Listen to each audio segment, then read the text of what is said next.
My vaping journey has been very long and often unsuccessful until recently. I can't even remember when I first tried them. It might have been years ago when you came and you had a Juul. And I'm like, oh, I've heard about that. Let me try that. And it was just way too strong. Then I just started looking around and buying different things. And I'd be excited for a minute because it was like, oh, this isn't a real cigarette. This is great.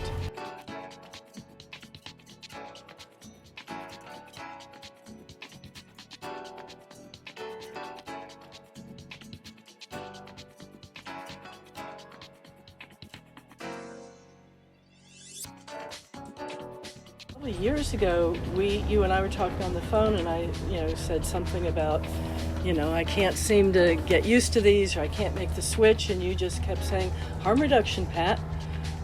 Every cigarette you don't smoke and every vape you do smoke is really good, and so that was really helpful because I think I was really discouraged. I had tried quitting many times. I quit for 5 years once in my 30s and never lost my desire for it. I wasn't bitchy after 6 months, but I was not happy about it. I played around with a few of them, and they just weren't, they didn't satisfy me. And I tried these disposable ones, and it was like, oh my God, this actually feels like a real cigarette. It has plenty of vapor. It tasted almost like a cigarette. Well, gee, why don't I'll just go today and just smoke the vape pen. And I won't smoke a real cigarette just for today and see how it is. And I've never picked up a cigarette again. I've got cigarettes inside.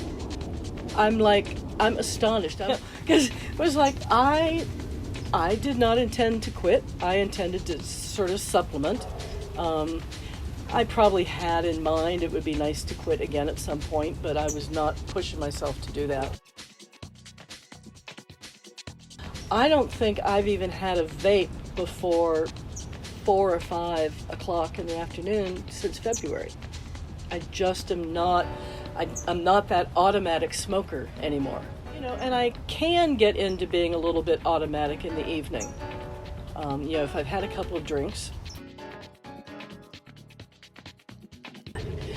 Well, I had no idea that there was this federal ban that was about to go into place that doesn't allow companies to ship these products, in between states. So I had no idea, and then all of a sudden it went into effect and I couldn't order these anymore. There were only certain states. And I was like, oh no, I have finally found something to keep me off cigarettes, and now I'm not going to be able to get them. It's really anxiety producing and just, pisses me off. It's like, really? I have finally managed to do something healthy in my life, and you're going to prevent me from doing it, for God's sakes? And I have a friend who lives in Chicago, and so I would order them and they were allowed to ship into Chicago. So then she would repackage them and ship them to me. It was sort of like, it was like buying illegal drugs from Canada or something. It was like, please, really? You're going to put me through this?